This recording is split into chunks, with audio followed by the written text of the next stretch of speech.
ഇപ്പോൾ തഖ്വയെക്കുറിച്ച് പറഞ്ഞു.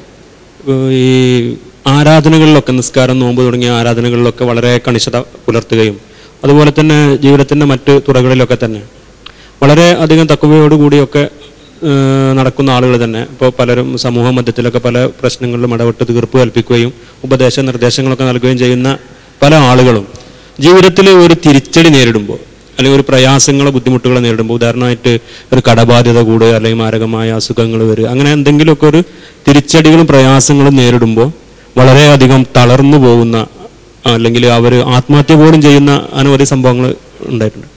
അപ്പോൾ ഇതൊക്കെ ഒരു തവക്കുലിൻ്റെ കുറവാണ്, അല്ലെങ്കിൽ തവക്കുൽ ഇല്ലായ്മയാണ്, തവക്കുൽ ചെയ്യാത്തതുകൊണ്ടാണെന്നൊക്കെ പറയാറുണ്ട്. യഥാർത്ഥത്തിൽ ഈ തവക്കുൽ എന്നുള്ളത് എന്താണ് അതുകൊണ്ട് ഉദ്ദേശിക്കുന്നത്? തവക്കുൽ എന്നതിന് നേർക്കുനേരെ പറയാവുന്ന നിർവചനം എല്ലാം അള്ളാഹുവിൽ ഭരമേൽപ്പിക്കുക എന്നതാണ്. നമ്മുടെ വിശ്വാസ കാര്യങ്ങളിൽ ഈമാൻ കാര്യങ്ങളിൽ ആറാമത്തേത് ഖൈറും ഷർറും അള്ളാഹുവിൽ നിന്ന് എന്ന് വിശ്വസിക്കണമെന്നാണ്. അപ്പോൾ പരീക്ഷണങ്ങൾ എന്തായിരുന്നാലും ജീവിതത്തിലുണ്ടാകും, പ്രതിസന്ധികൾ വരും. പ്രതിസന്ധികളുടെ മുമ്പിൽ പിടിച്ചു നിൽക്കാനുള്ള കരുത്തും കെൽപ്പും ഒരു വിശ്വാസിക്ക് സാധ്യമാകുന്നത് തവക്കുൽ സാധ്യമാകുമ്പോഴാണ്. അഥവാ എല്ലാം അള്ളാഹുവിൽ ഭരമേൽപ്പിക്കുക. വയതവക്കൽ അലല്ലാഹ് ഫതവക്കലു, നിങ്ങൾ അള്ളാഹുവിൽ ഭരമേൽപ്പിക്കുവിൻ. വമൻ യതവക്കൽ അലല്ലാഹി ഫഹുവ ഹസ്ബുഹ്, ആർ അള്ളാഹുവിൽ ഭരമേൽപ്പിക്കുന്നുവോ അവന് അല്ല മതി, അല്ല അവൻ്റെ കൂടെ ഉണ്ടാകും എന്നതാണ് തവക്കുലിൻ്റെ മർമ്മം. തഖ്വയുടെ ഒരു ഭാഗമാണ് തവക്കുൽ. ക്രമം പറയുകയാണെങ്കിൽ ഈമാൻ, ഇസ്ലാം, തവക്കുൽ എന്നാണ് പറയേണ്ടത്. അള്ളാഹുവിലുള്ള അടിയുറച്ച വിശ്വാസമാണ് ഈമാൻ.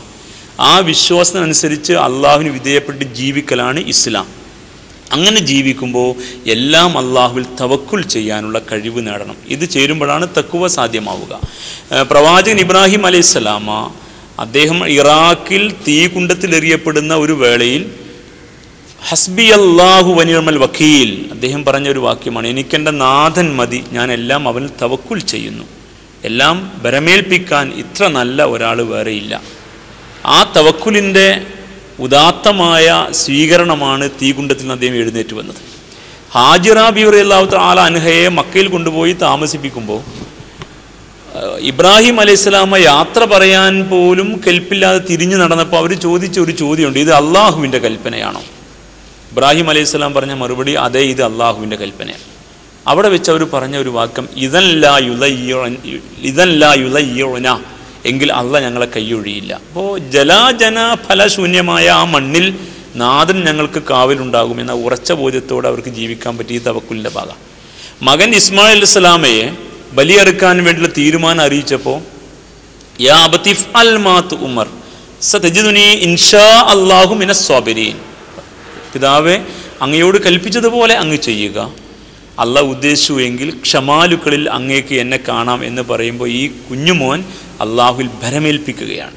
അപ്പം ഇങ്ങനെ പിതാവ്, മാതാവ്, മകൻ ഒരു കുടുംബമാണ്. ഈ കുടുംബം അവരുടെ തഖ്വ, ഉദാത്തമായ തഖ്വയുടെ അടയാളങ്ങളാണ് അവരെല്ലാം.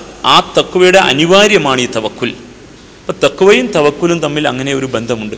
പ്രതിസന്ധികളും പ്രയാസങ്ങളും വരുമ്പോൾ പതറാതെ, മനസ്സ് ചിതറാതെ, നേരത്തെ പറഞ്ഞതുപോലെ ആത്മഹത്യയിലേക്കോ ഒളിച്ചോട്ടത്തിലേക്കോ പോയി പോകാതെ പിടിച്ചു നിൽക്കാനുള്ള കെൽപ്പും കരുത്തും ഒരു വിശ്വാസിക്ക് സാധ്യമാകലാണ് തവക്കുൽ.